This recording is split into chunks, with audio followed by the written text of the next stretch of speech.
How's it going, gamers? Chongo here, and today I've got a review for you guys, and the review is going to be of the Medal of Honor beta that recently released on the Xbox Live Marketplace. So let's get into it. Now, I hadn't originally planned to buy this game. It was something that I'd just see how it went and then would decide later on, but with playing the beta, it has definitely brought me in to want to buy this game. Now, in the beta, there's only one map and one game mode, and this one map it's an alright map. It's got different areas, and it's a pretty good map that they've chosen for the beta, since it's kind of spread out and some sections are kind of small with choke points, and yeah, I haven't seen all the other maps, but yeah, it definitely feels like something that they have chosen correctly when it comes to a multiplayer beta, so people are going to be playing this through multiple times. Now, the game mode is similar to Rush in Battlefield, but it's kind of different. Instead of just having two objectives and keep falling back, in this one you get a random objective, so for a certain amount of time, once you've destroyed one, it'll say it could be any one of these targets.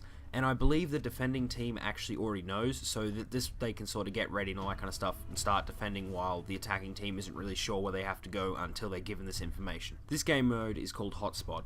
Now, something that they've implemented in this game that I find really fun and works really well with this game is fire teams. So you'll have a 10v10, so two teams, but within those teams you'll have small squads of 2 people each.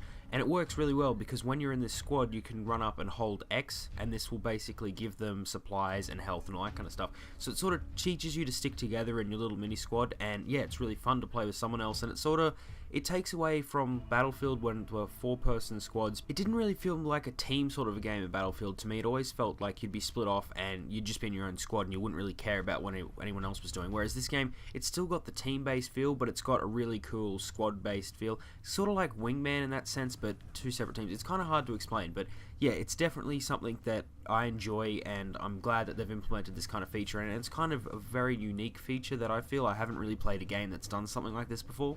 Now, as you go through the levels, you unlock the new classes, and it usually takes a couple of levels, and then you've got all the classes unlocked. Now, in Medal of Honor, there are 6 main classes. These are the Sniper, Assault, Demolitions, Heavy Gunner, Pointman, and Spec Ops. Now, one thing I like about this game is definitely the way that each individual class has their own support actions, which is sort of like kill streaks from what you'd see in a Call of Duty game.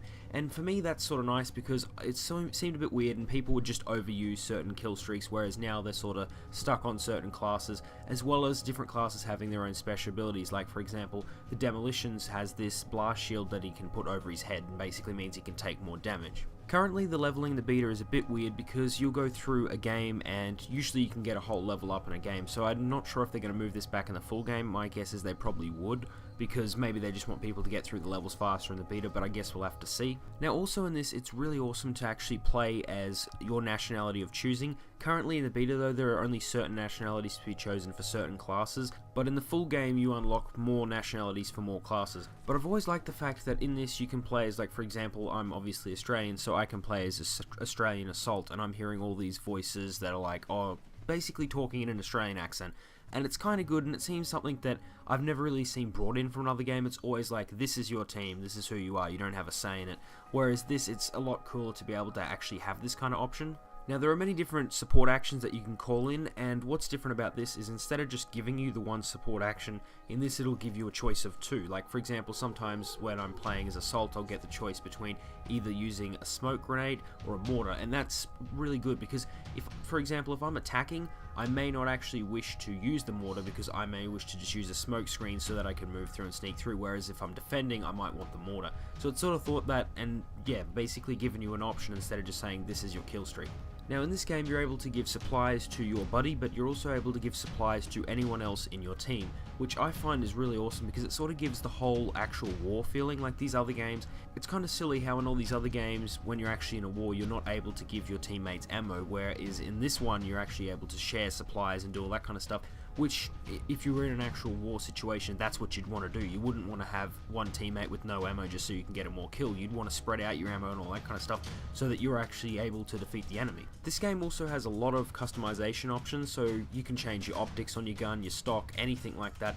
So it's not as extreme as something you'd see in Ghost Recon, but it's definitely quite a good aspect to be able to go through and change all these and pretty much mod your gun to how you choose to use it. This brings me to the end of my beta review of Medal of Honor on the Xbox 360. I hope you enjoyed it. If you did, give it a like, and if you've got any comments about the Medal of Honor beta, or if you're choosing to get this game, put them below, and if you want to see more videos like this, subscribe. I'll see you guys next time.